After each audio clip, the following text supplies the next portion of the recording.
Lagi siapa nak tolong?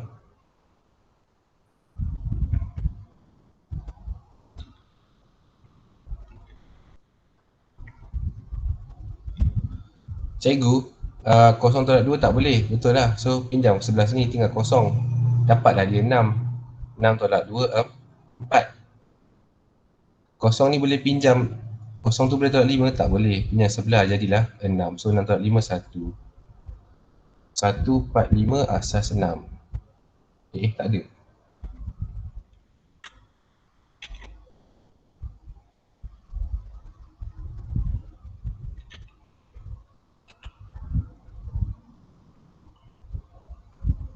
Salah salin ke? Sekejap sekali. Sorry, salah salin. Betul saya akan 1204 asas 6 tolak dengan 525 asas 6. So 4 tolak 5 tak boleh. Tak ada apa nak pinjam daripada dia. So jadilah ni 10. 6 tambah 4 tolak kosong. Tinggal 1. Kosong tak boleh pinjam. So jadi 5 tolak 2, 3. Betul. So ni tinggal kosong. Kosong tak boleh pinjam, tinggal 5.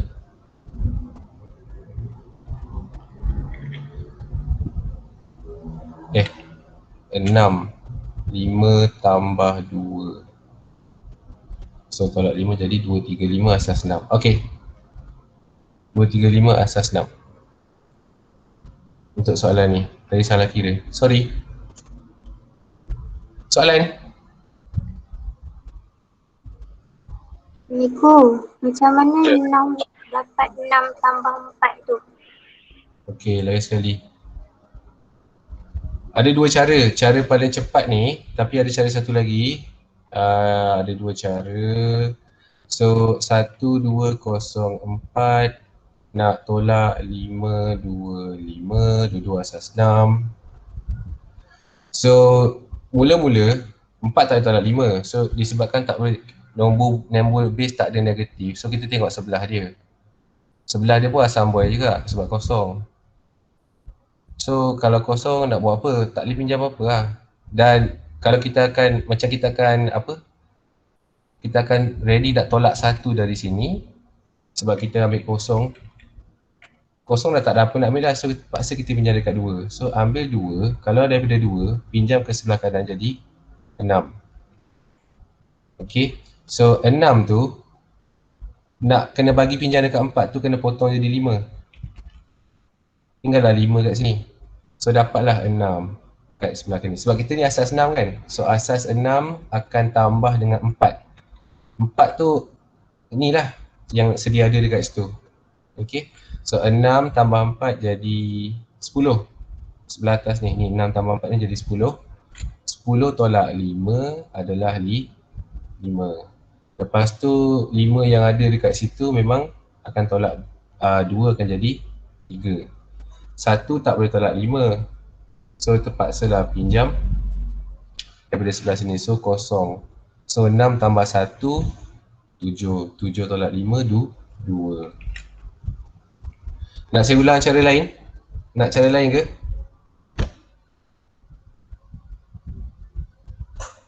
Boleh. So cara lain adalah tukar jadi asas 10. Tukar jadi asas 10. Lepas tu tolak macam biasa. Lepas tu tukar balik asas 6. So kalau ikut, now korang tak biasa ya cara tolak cepat ni? Tak biasa. Okay, kalau macam tu kita revise sikit. Sekejap, sebelum kita buat tu saya nak revise sikit tolak-tolak tambah ni. So katalah saya ada 2, 3, 4, 5 asas 6 nak tolak dengan 5. Saya ambil nombor kecil je lah kat atas ni. So 2, 2, 2 5, 5, 5. Okay. So, dua yang first round ni. Okay, saya buat zone Okay, so dua yang first round ni, yang untuk dekat nombor besar ni, tak boleh tolak 5. Disebabkan dua tak boleh tolak 5, kita pinjam daripada sebelah ni, dia akan hilang, tinggal 1. So, 1 yang korang, sebabkan 1 tambah 1, 2, so 1 tu dah bagi ke sebelah kanan, daripada 2, 1 bagi sebelah kanan, dia bukan 1 tambah 2 tau. Dia akan jadi 6 tambah 2 sebab ni asas 6. So, jadilah sebelah kanan tu 8. 8 tolak 5, 3 lah jawapan dia. 1 ada, nak tolak 5. Second column ni, 1 nak tolak 5, tak boleh. So, kena pinjam sebelah. 2 daripada 2 tinggal 1, yang ni akan tambah 6. Sebab ni asas 6. Kejap lagi saya tunjuk asas lain. So, 7 tolak, ni tolak 7 tolak 5 jadi 2. 1 nak tolak 5 tak boleh, pinjam sebelah, tinggal 1. Yang ni tambah 6, sebab ni asas 6. So, 7 tolak 5 jadi 2. Lepas tu bawa turun 1. So, 1, 2, 2, 3 asas 6. Contoh asas 4. Okay, 1 saya buat contoh. 2, 3, 4, 5. 2, 3, 4, 2. Asas 5 nak tolak dengan 4, 4, 4. Asas 5. So, 2 boleh tolak 4? Tak boleh. 2 tak boleh tolak 4 sebab 2 kecil, 4 besar. Saya buat kolom nak bagi korang nampak beza dia. So, 2 tak boleh tolak 4, pinjam kat sebelah. Daripada 4, tinggal 3. So, 3 ada ni, okay.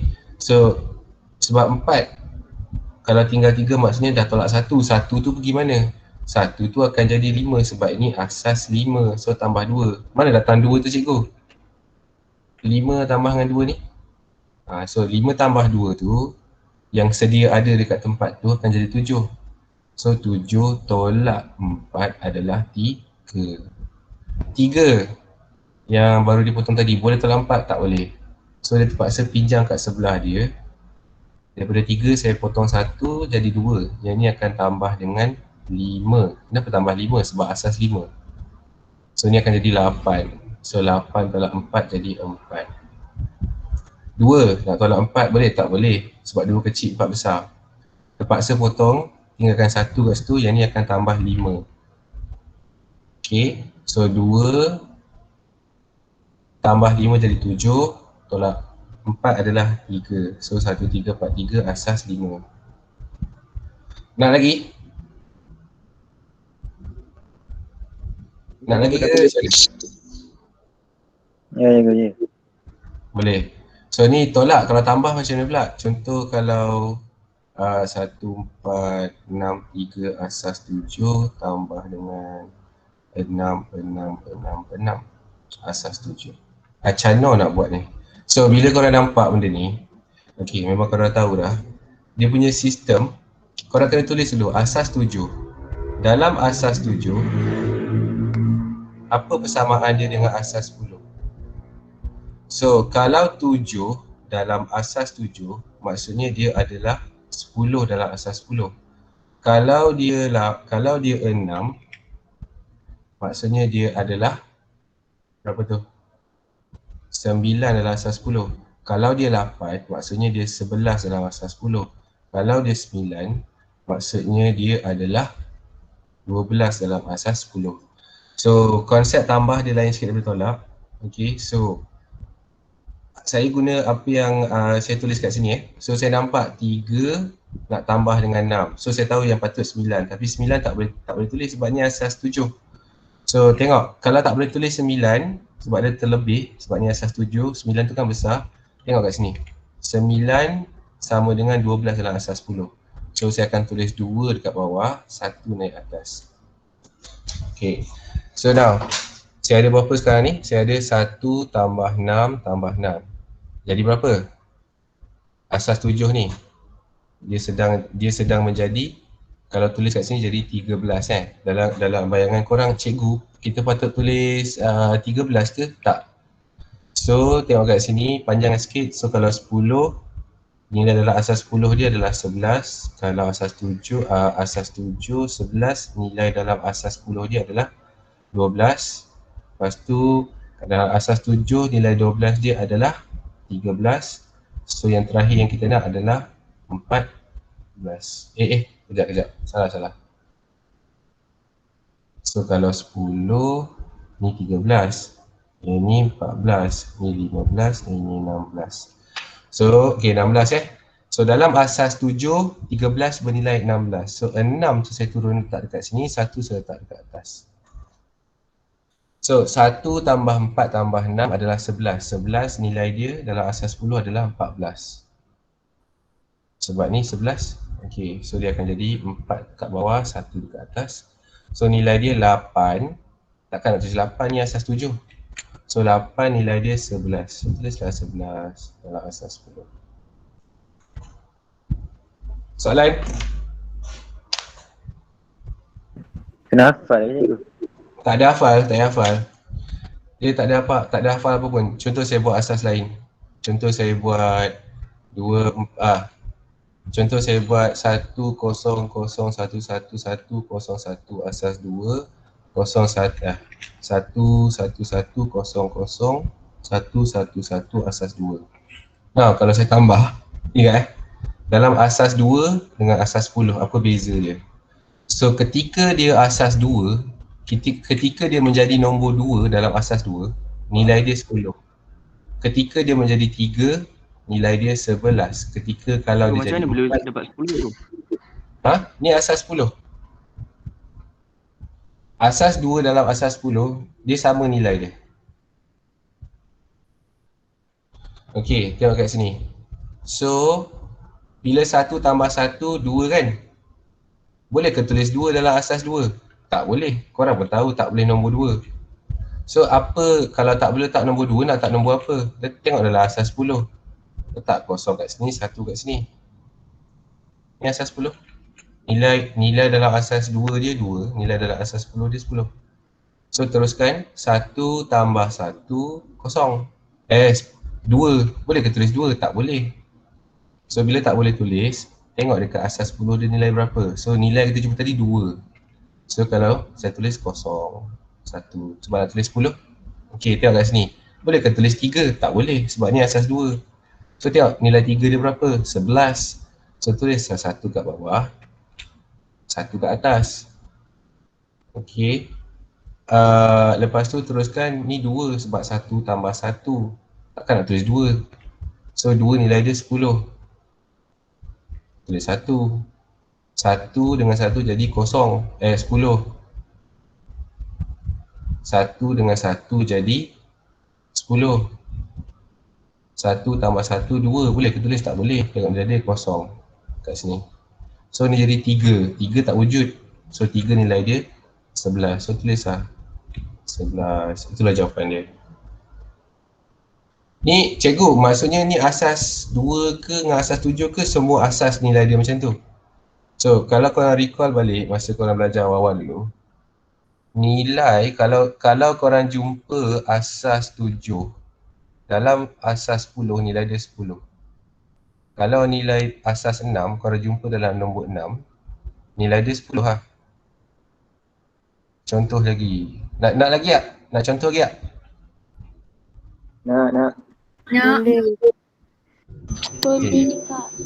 Okay. So contoh asas 9. Okay, so 8, 8, 2, 6, 1, 3. Base 9. Saya tambahkan dengan 5, 7, 8, 1, 7, 8. Asas 9. Saya perlu hafal apa-apa ke? Tak. Jangan hafal apa-apa. Saya tahu kenapa nombor 9 tak ada. Sebab nombor 9 tak boleh ada dalam asas 9. So maksudnya, kalau saya tengah berhadapan dengan asas 9, nilai dia dalam asas 10 adalah 10 lah. So 9 mesti sama nilai dengan 10. Kalau saya turun satu anak tangga, nilai dia akan turun. Okay. Kalau saya naik satu anak tangga, dalam asas 9, 10 tak boleh letak. 9 tak boleh letak. Okay. Sebab asas 9. Kalau tak boleh letak 10 nak letak apa? Letaklah 11 dalam asas 10 tu. So 12. Saya teruskan sikit lagi. So ni akan jadi 12. Silap. 11. Sini 12. Ni 12. Ini 13. Ini 13, 14, 15, 16. Cikgu kena buat semua ke? Tak ada. Yang dia punya yang paling kena ingat yang mana? Yang ni je. Dalam, kalau nombor 9 kalau letak dalam asas 9 tak wujud. Sebab tak boleh letak. So dia mesti sama dengan 10. Ini keyword dia. Lepas tu yang lain tu kau buat macam anak tangga je. 10, 11, 12, 14, 15, 16, 17. Okey, sekarang kita nak start tambah. So 3 tambah 8, kau tahu 11. Takkan nak tulis 11 macam tu kan. So nilai 11 dalam asas 9 berapa? 12. So tulislah 2 kat bawah, 1 kat atas. 1 tambah 1 tambah 7, ni 9. 9 tak wujud dalam asas 9. So gantikan dengan 10. So 0, 1. 8 wujud, settle. 10 tak wujud. So kena tulis mana 10? 10 kat sini. Nilai dia adalah 11 dalam asas 10. So tekan 1, tulis 1. Now ini 16 kan? 1 tambah 8 tambah 7, 16. So 16 dalam asas 9 bersamaan dengan 17 dalam asas 10. So 7 kat bawah, 1 kat atas. 1, 8, 5 adalah 14. So 14 dalam asas 10 boleh ke tulis? Biasanya orang akan tukarlah. So dia akan jadi 15. Ini semua asas 9. Okey.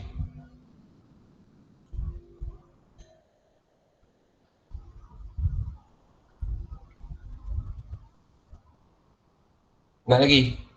Nak tolak pula? Cukup tu. So keyword dia apa? Korang kena ingat je dia dekat asas berapa untuk tambah dan tolak. Okey. Kalau tolak tu dia pindah-pindah asas lah. Alright. Untuk soalan ni pula. Saya teruskan Ya. Boleh. saya teruskan. Okay. So soalan PQRSTU dia minta apakah X untuk ditambahkan dengan Y. Nah untuk soalan macam ni korang kena perhatikan dekat dia punya keyword. Ada 2 keyword dekat sini yang biasanya student nak lupakan tapi sangat penting. Bila dia kata suatu hexagon sekata dan dia juga kata garis lurus. Keyword pertama dia kata sekata. So korang tahu nanti semua sudut dekat dalam dia sama nilai. Keyword kedua garis lurus. Kalau dia sebut garis lurus maksudnya dia suruh pakailah garis lurus tu nanti. Kat mana garis lurus yang korang nampak tu? Korang sepatutnya nampak garis lurus ni untuk dipakai. Ni pun ada guna dia nanti. Okay, step pertama. Dia kata hexagon sekata. Hexagon berapa sisi? 6. 6. Siapa tak hafal, saya nak share cara saya hafal. So segitiga tak pening, segi 4 tak pening. Ini sisi, ini nama. So segitiga, segi 4. Kalau segi 5 nama dia pentagon. Kalau 6 nama dia hexagon. 7 heptagon. 8 oktagon. 9 nonagon. 10 dekagon. So macam mana nak ingat ni cikgu? Kita start daripada nombor 10 dulu. Ejaan deka tu sangat dekat dengan perkataan Melayu iaitu dekad. 1 dekad 10 tahun. So ingat 10 tu. Maksudnya 10 sisi. Nona adalah bahasa Roman. Kalau korang perasan saya tulis bahasa Inggeris untuk nombor 9 adalah N-I-N-E. Nampak tak N dia berulang? N-I-N-E, nona. So 9 adalah 9. So itu cara saya ingat. Okta, siapa tak ingat ni, tak tengok cerita apa, octopus, tak pernah makan sotong 8 kaki. So 8. Now, macam mana nak bezakan antara hepta dengan hexa? Cara saya adalah saya ingat SIX. Bahasa Inggeris untuk 6. Ada perkataan X, ada huruf X tu. So dia seorang aja ada X. Hexagon, so 6 sisi. Hepta.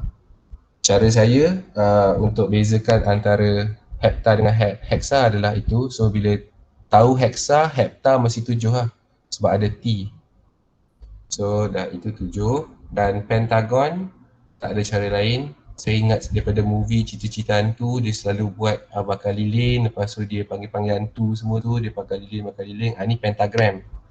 Maksudnya ada 5 bucu. Pentagon ada 5 sisi. Itu cara saya ingat lah. Okay, terpulang kepada cara masing-masing. Saya share cara saya, semoga bermanfaat. So X macam mana nak cari, Y macam mana nak cari. So ini sekata. So bila sekata, korang kena tahu sudut dalam ni semua sama. So bila sama apa maksud dia? Nilai dia sama.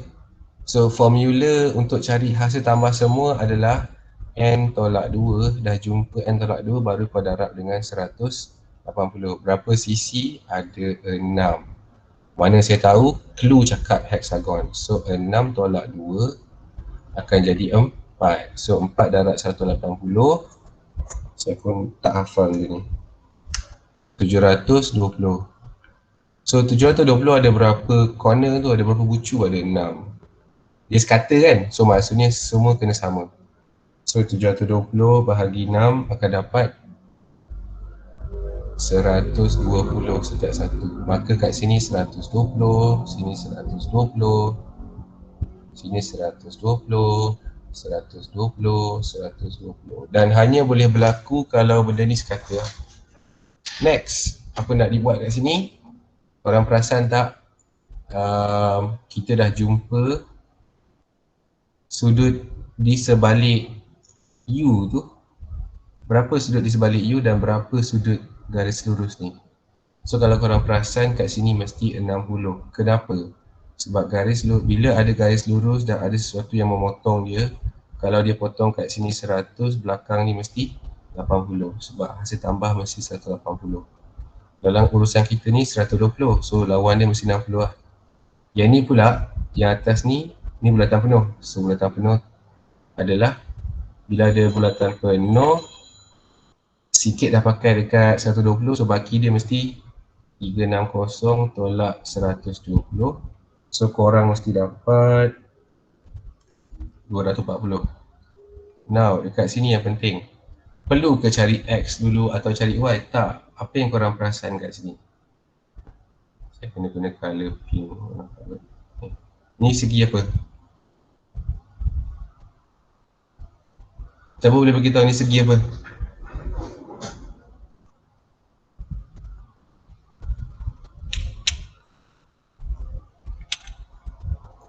Segi 4. Thank you lah. So segi 4. So apa maksud segi 4? Ni segi 4 tak sekata. So tak sekata, hasil tambah dalam dia mesti 360. So kau dah jumpa 240 dengan 60. So 360 tu tolak je lah dengan 240. Tolak dengan 60. So by right korang akan dapat apa sahaja yang terkeluar dekat jawapan tu adalah hasil tambah X dengan Y.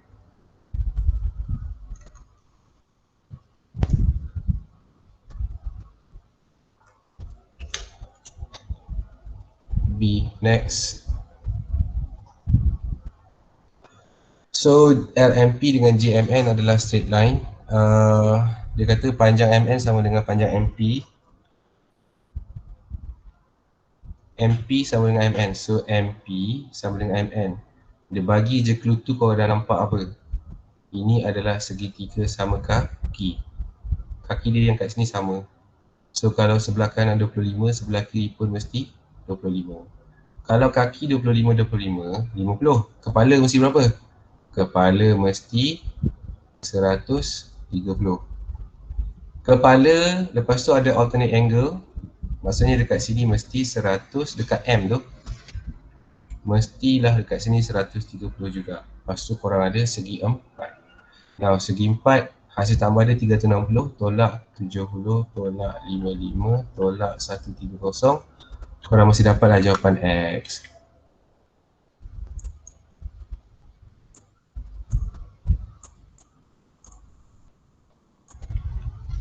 So ngongek-ngongek dapat 105. Soalan tak ada kan? Semua orang okey kat sini? So dia kata PQR adalah tangent kepada circle pada center O. Okay. Sekejap, soalan tak dapat. Cari nilai X. Okay, dia nak nilai X. So apa sifat yang korang nampak kat sini?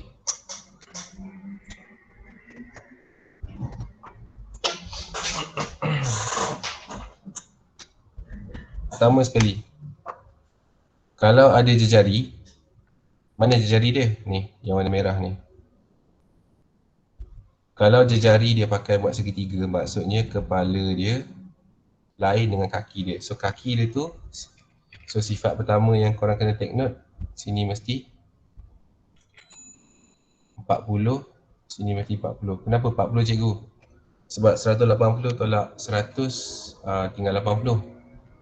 180 tolak 100 yang ada tu tinggal 80. 80 bahagi 2 sebab kaki mesti sama. So kiri kanan 40. Itu pertama. Sifat kedua yang korang kena nampak adalah bila korang ada segi 4, yang mana segi 4 tu tak sekata dan ada 3 bucu dekat ukur lilit. Ada 3 bucu dekat ukur lilit, satu dekat tengah. So sudut di luar kotak adalah 2 kali ganda sudut di dalam kotak yang bertentangan dengan dia. So ni akan jadi 50 lah sebab dia bertentangan dengan 100 tu. Dan ini adalah chord, ini adalah jejari. Next, apa lagi nampak? So ni ada 100, maka lawan dia mesti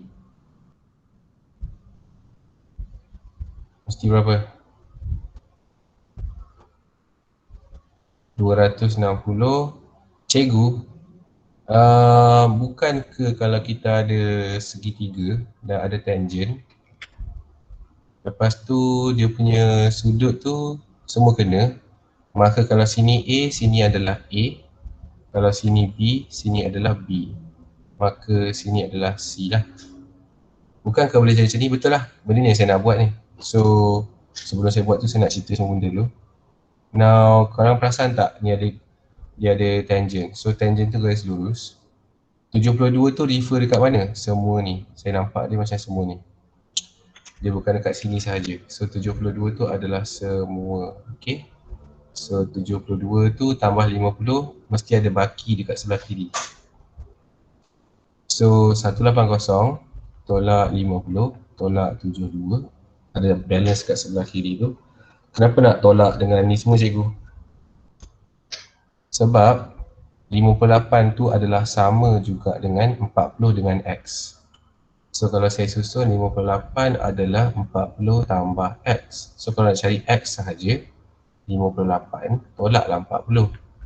Dapatlah 18. X kita 18 Okay.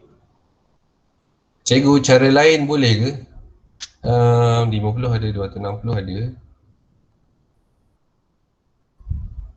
Cara lain ada. So kalau sini 72, sini 40, sini mesti 32 lah. Siapa dapat sini 32? So kalau sini 32, X berapa? Kalau ikut cara segi 4 dalam tu. So 360 tolak 50 tolak 32 tolak 260. So 360 tolak 50 tolak 32 tolak 260 pun dapat 18 juga. X tetap 18. Okay, soalan?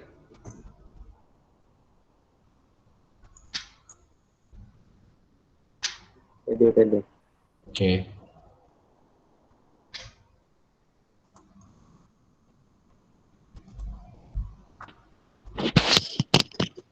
Alright, so korang ada dua segitiga, satu P, satu Q Lepas tu dia kata P tu adalah hasil daripada Q.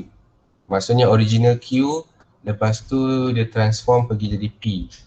Now, find the coordinates of the image of point R under the same transformation. So, apa yang korang rasa kat sini? Ingat Q original, lepas tu jadi P.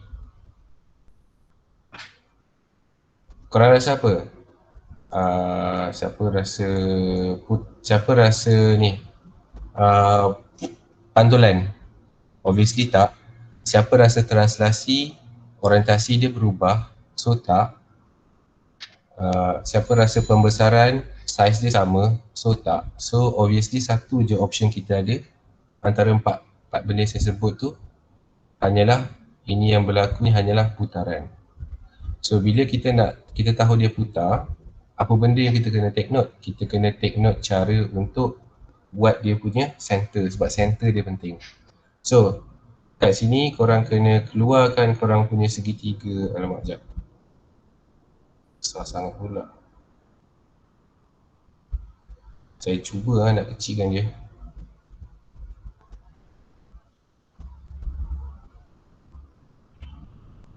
Okay, segitiga ni sangat berguna untuk soalan macam ni.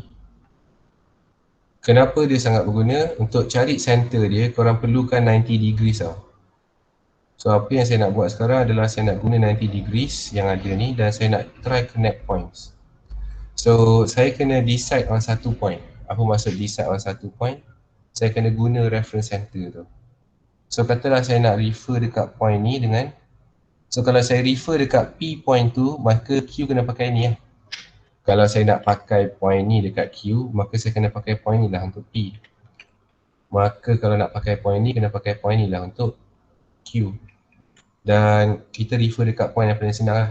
Dan korang pun tahu dia putaran. Rasa-rasa lawan jam ke arah jam? Obviously lawan jam. Berapa darjah? Tak tahu. Kita start dengan, kita anggaplah 90. So dekat sini, saya cuba ambil dan saya cuba letakkan macam ni. Nampak tak saya alignkan segitiga tu. Dan apa yang saya nak buat sekarang adalah saya nak pastikan jarak daripada sini ke sini mesti sama panjang daripada sini ke sini. So bayangkan Q putar dia macam tu. Itu ikut jam. So macam salah kalau saya buat ni. So saya kena pusingkan dia dan saya kena tukar. Apa yang saya buat sekarang adalah sama juga. Saya cuba nak samakan ini betul-betul atas garisan dan ini betul-betul atas garisan. Dan saya kena play around dengan dia punya, kata apa ni, kadar perubahan dia sampai dia align dekat dua-dua tempat. Macam ni dia tak align lagi ni. So saya tarik lagi sikit supaya dia betul-betul cantik align. So kalau korang perasan, point ni betul-betul kena dekat warna merah yang sini, kena dekat sini. So saya dah guna 90 darjah untuk mencari dia punya pusat iaitu di sini. So saya dah jumpa pusat dia iaitu 4, 2. Ni pusat dia. Dan kalau korang nak take note, sini ke sini 2 kotak, sini ke sini pun 2 kotak away. So kedua-dua syarat yang saya cari dah jumpa. Syarat pertama dia, jarak mesti sama. Dan kedua, mesti point yang sama. Dan ketiga, semua point, dua-dua point tu saya tulis semua point atas pembaris. Apa maksud atas pembaris? Ni. Dia dekat sini, dia dekat atas pembaris. Ni pun sama, kat atas pembaris. So dah jumpa. Jarak sama, point dia sama sebab korang compare yang A dengan A. Start 17. Lepas tu semua point set.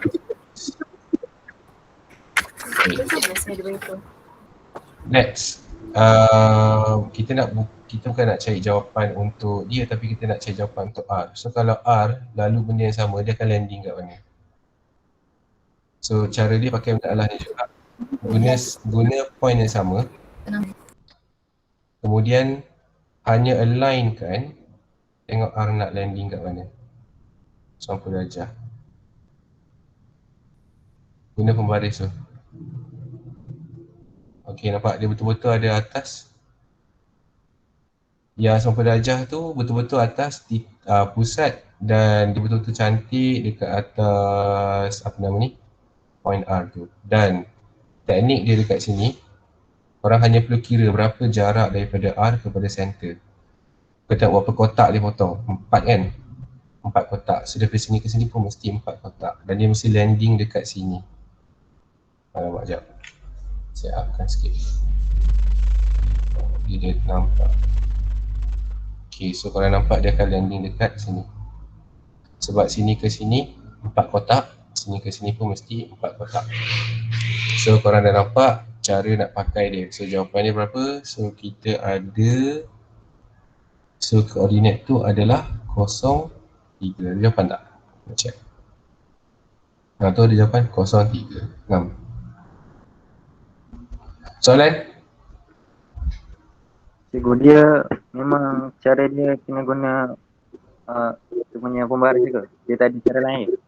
Okey, kalau macam tak ada pembaris, koyak bucu kertas. Saya ulang lagi sekali dengan bahasa yang lebih mengemphasiskan, kad, apa-apa jenis kad yang 90 darjah dekat bucu dia. Bucu kertas boleh cikgu? Boleh. Apa benda yang kau nampak dekat kiri kanan kau janji ada 90 darjah, boleh pakai untuk cara ni.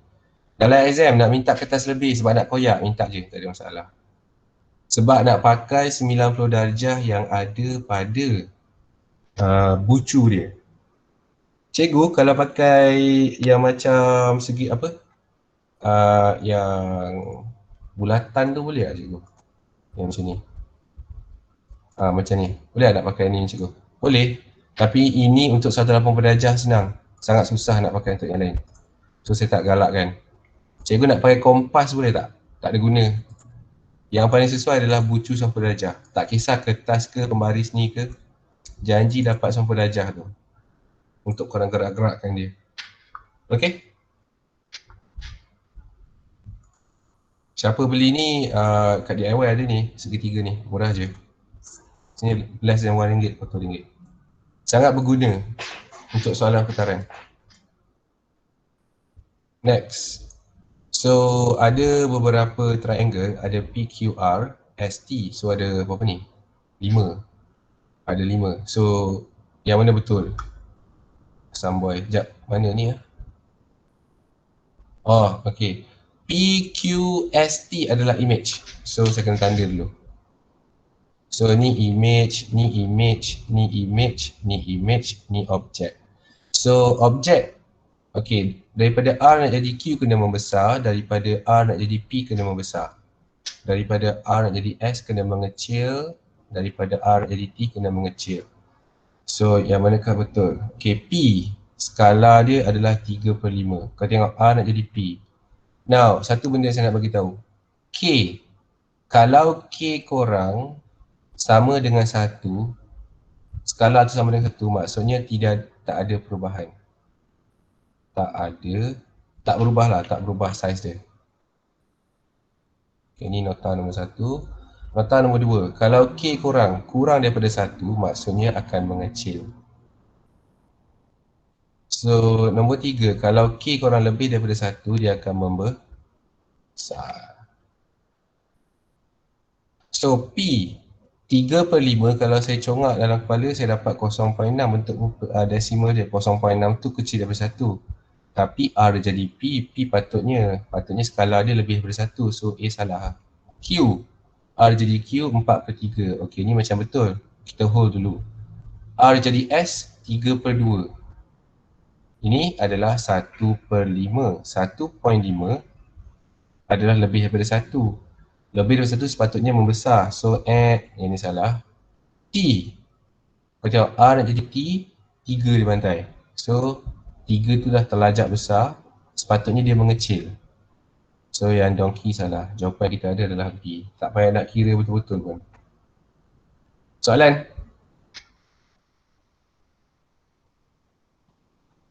Tak ada Okay.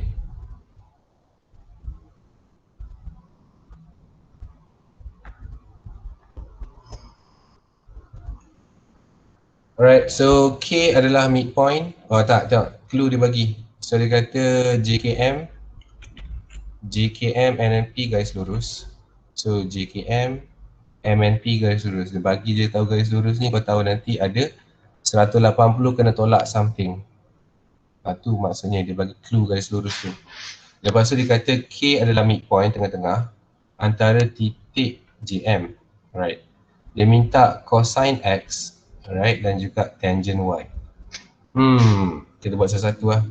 So yang paling senang korang rasa adalah nak cari tangent Y dulu. Macam nak selesaikan tangent Y, tengoklah Y.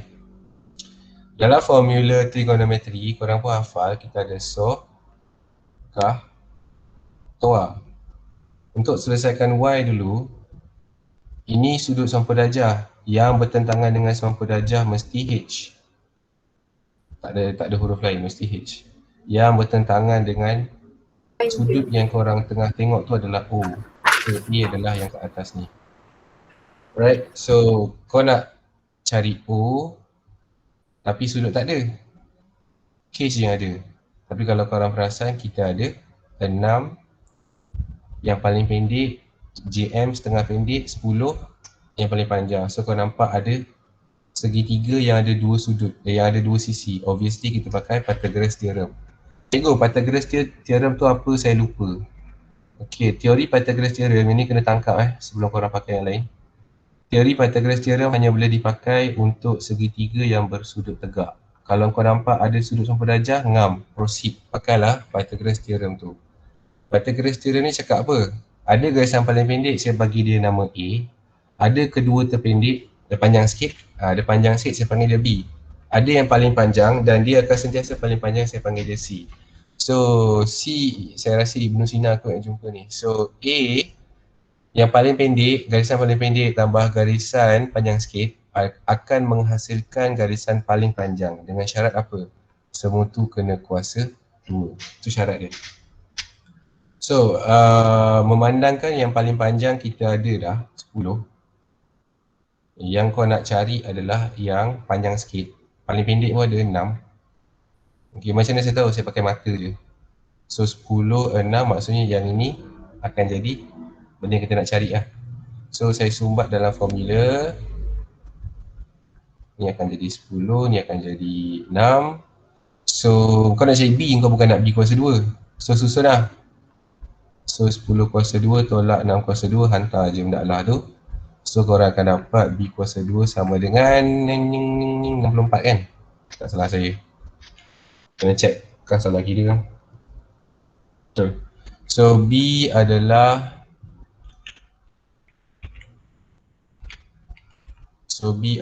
punca kuasa 64 iaitulah 8 cm. So kita tahu JM daripada atas J tu nak turun kepada M, panjang dia 8. Kalau K tu tengah-tengah, maksudnya dekat bawah sini O dia 4. Cikgu, mana tahu 4? Sebab dia kata K tu midpoint titik tengah. So dah jumpa. Now, tangent Y, formula dia apa? Adalah TOA. So sebab tu kau kena cari O, sebab tu kena cari A. Cikgu, yang kita ada H dengan 4. Maksudnya kena cari A dia ke? Sebab kau nak pakai tangent. So terpaksalah pakai Pythagoras lagi sekali. So garisan paling panjang adalah hasil garisan panjang sikit tambah paling pendek. So saya bagi nama LK kuasa 2 tambah dengan 4 kuasa 2 menghasilkan 5 kuasa 2. Susun. So LK kuasa 2 adalah 25 tolak 16 iaitu 9. Okay, LK adalah 9. So LK adalah punca kuasa 9 iaitu 3.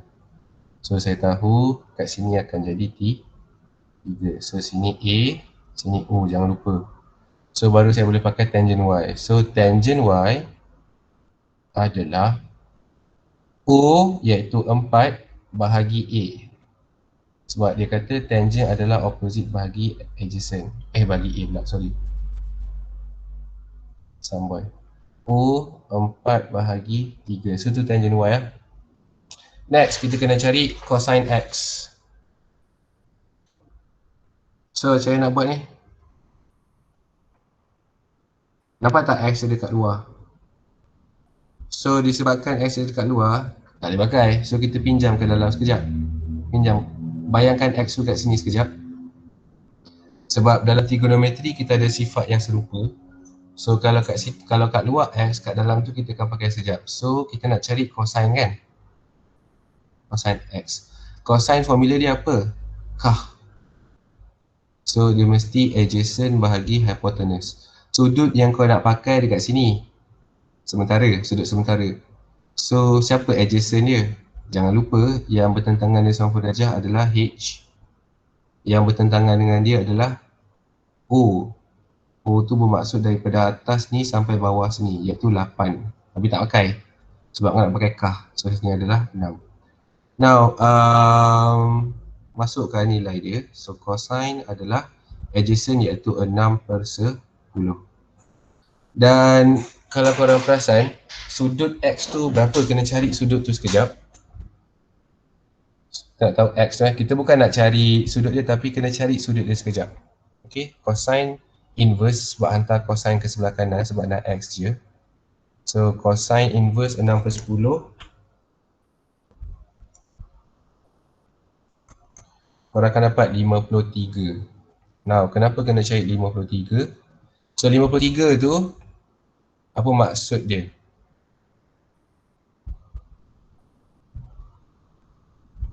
Recall masa korang belajar trigonometri ke belum masuk lagi? Ramai yang belum masuk lagi?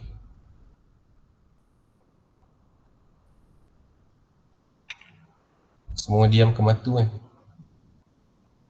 So 53 darjah tu boleh jadi, ni jangan lupa sini kan orang panggil A, semua kat sini akan positif. S, semua hanya dekat kuadran 2, ni kuadran 1, ni kuadran 2, ni bahagian 2, ni bahagian 1, bahagian 2, ni bahagian 3, ini bahagian 4. So siapa yang akan positif? Ni nombor dia positif kan, kalau korang perasan dapat 53. So nombor dia positif. So dekat mana yang dia akan jadi positif? Dekat sini bila dia adalah kosong, sini 53 darjah, sini 90 darjah. Dan dia boleh jadi dekat dua tempat. Sama ada dekat kuadran 1 atau kuadran 4. So kalau korang tengok dekat sini, sifat lawan dia tu adalah X lah. Okay. Now bila kita nampak X dekat luar dan kat sini ada X, cikgu, maksudnya tak payah negatifkan dia ke? Tak payah lah. Sebab dia dah, obviously dia positif. Maka kita dah ada jawapan. Okay, so bila dah check 53 darjah tu, maka cosine X adalah 6/10. Tak payah nak ubah apa-apa. So korang ada tangent Y tambah dengan cosine X iaitu 4/3 tambahkan dengan 6/10. So darab silang, so korang akan dapat 40/30 tambah 18/30 akan jadi 58/30. So 58/30 kecilkan, potong-potong akan jadi 29/15 kecilkan. So jadilah donkey. Soalan?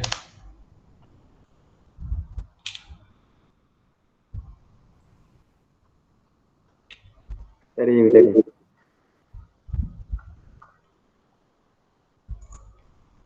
Okay. Next. Now, ini adalah graf sine ataupun graf sin.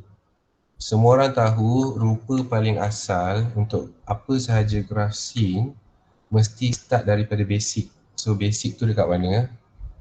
Mesti start daripada kosong lah. So inilah asal dia. Now, kalau kita compare pakai mata, apa beza graf yang saya lukis dengan graf yang ada dekat atas tu? Korang perasan tak dia punya tu dah ternaik ke atas?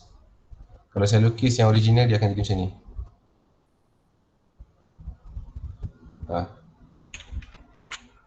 Kalau saya lukis yang original untuk yang kat sini, dia akan jadi macam ni. Rasa tak? So maksudnya apa dekat sini? Maksudnya ada perubahan pada A, pada B dan pada C dia. Maksudnya cikgu dia punya ABC untuk yang original berapa? So ini adalah dia punya bentuk graf. Dia punya fungsi yang korang kena tahu adalah Y sama juga dengan sin X. So A dia berapa kat depan ni? 1, itu A. Siapa yang duduk dengan X? 1, itu B dia. Siapa yang duduk kat belakang tu yang kosong tu? Itulah C dia. So apa fungsi setiap satu ni? So A ni akan control amplitude. Sebab tu huruf A. Benda ni adalah amplitude. Amplitude tu apa cikgu? So amplitude tu berapa tinggi dia naik turun. Berapa tinggi dia boleh pergi. Okay. B tu apa? B tu adalah tempoh. Tempoh pusing. Tempoh lengkap. Saya boleh kata, sorry, bilangan graf. Saya guna bahasa mudah lagi. Bilangan graf dalam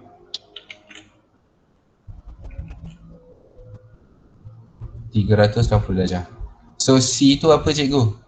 C tu adalah naik atau turun graf. So naik kalau positif, turun kalau negatif. So kalau kita ada yang original warna merah ni, apa yang korang perasan pertama-tama sekali? Perasan tak dia punya garisan tu yang ni dah naik sebanyak 2, daripada kosong naik kepada 2. So naik atau turun sebanyak 2. So kita tahu kat belakang tu mesti 2. So sini mesti 2. Sebab apa? Sebab dia naik sebanyak 2. Now kalau dia naik sebanyak 2, korang ada berapa pilihan jawapan? Ni betul, yang C confirm dah salah.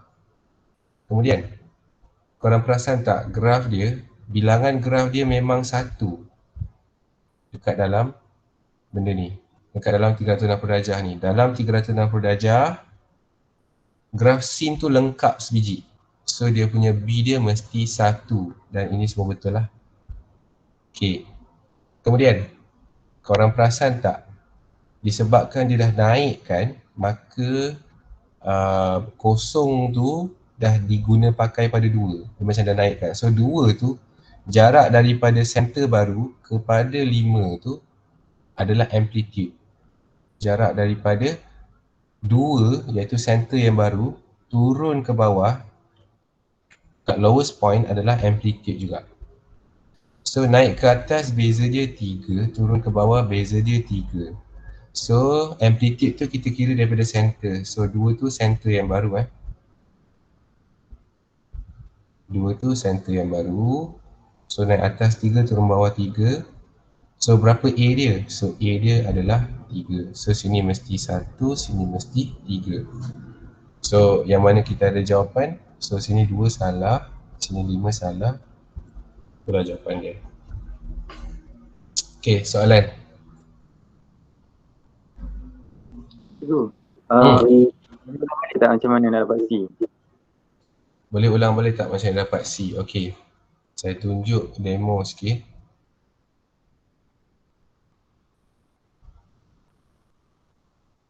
So C tu, contohlah ni graf asal sin tanpa apa-apa pergerakan. So dia dekat 360. So yang warna putih ni saya panggil dia Y sama juga dengan sin X sahaja. Now katalah saya angkat dia. Ini asal dia 1, ini asal dia negatif 1. Saya panjangkan sikit garisan ni dulu.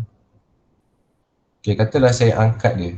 Saya angkat dia jadi, saya buat satu graf baru nama dia Y sama juga dengan sin X yang original, tapi saya angkat 1.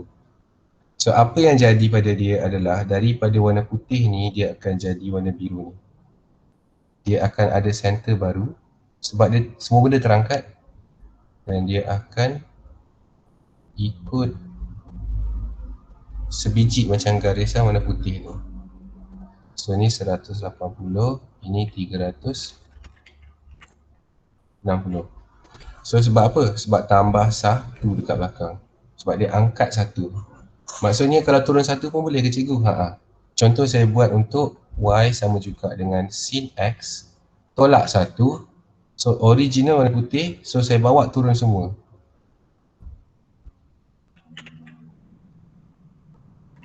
Daripada center tu dia ada center yang baru. Okay.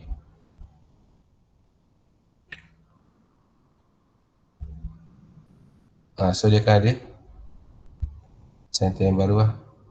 Dia macam bawa turun semua benda ke bawah. So yang warna pink tu adalah original tolak 1. Yang warna biru tu original tambah 1. So yang warna putih tu original lah, tak ada apa-apa, tak ada apa-apa perubahan. Saya tak explain bab amplitude, saya tidak explain bab bilangan graf dalam 360 darjah. Saya tak explain, saya explain naik turun je. Okay, nampak macam mana? So, so dekat sini kalau kau perasan, sepatutnya graf tu yang original dia tanpa diubah apa-apa adalah yang ini. Tapi dia dah terangkat naik tinggi tu. Dan cara nak tengok dia adalah compare kosong kepada berapa center baru dia. 2. So kau tahulah dia dah telah bertambah 2 dekat belakang tu. Okay. 3 tu kenapa? 3 tu sebab jarak daripada center kepada tempat paling tinggi, iaitu 3.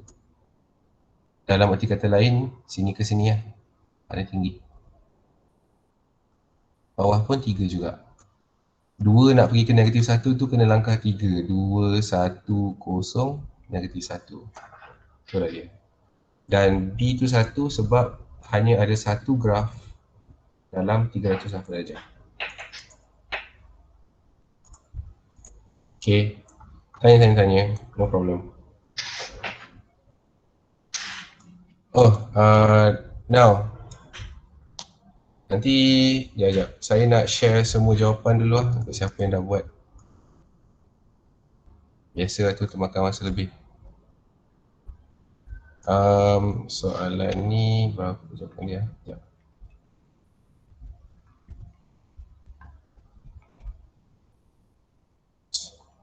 Sparekan dengan saya dalam 10 minit, 5 minit saya bagi jawapan untuk semua benda.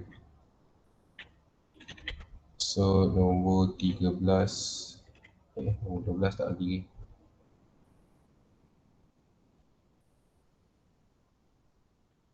So nombor 12 jawapan dia B, siapa yang dah buat.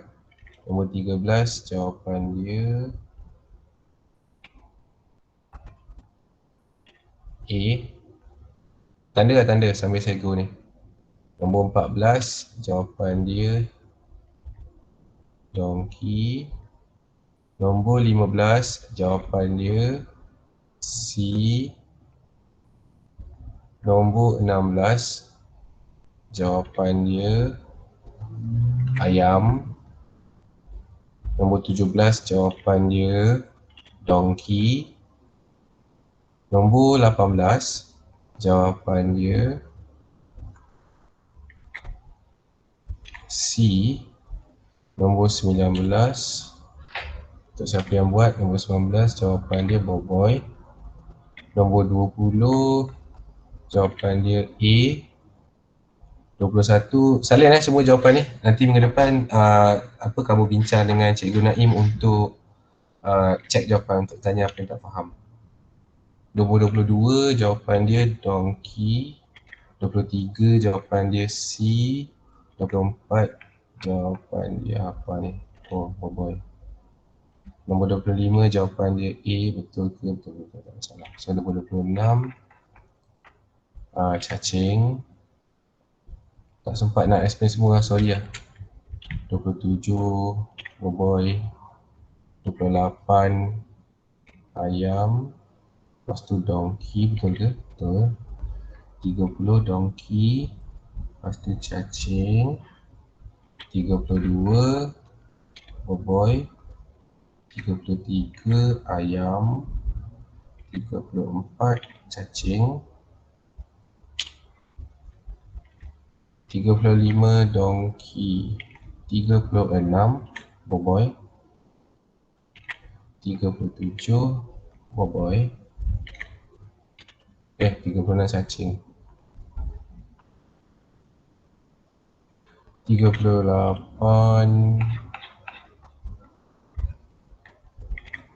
okay. Donkey kita 39 ayam, 40 donkey. Okay, so kertas dulu nanti bincang kemudian lah. Saya tak bagi lagi jawapan ni. Saya rasa tak ramai orang buat pun. Kalau nak boleh WhatsApp dekat grup, kita akan share jawapan. Okay, itu sahajalah untuk minggu ni. Okey cikgu. Terima kasih. Okay, Oi, Cikgu. Terima kasih cikgu. terima kasih cikgu. Syukran cikgu. okay. Terima kasih cikgu.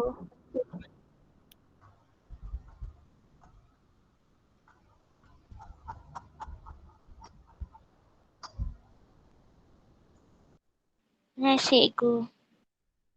Okay.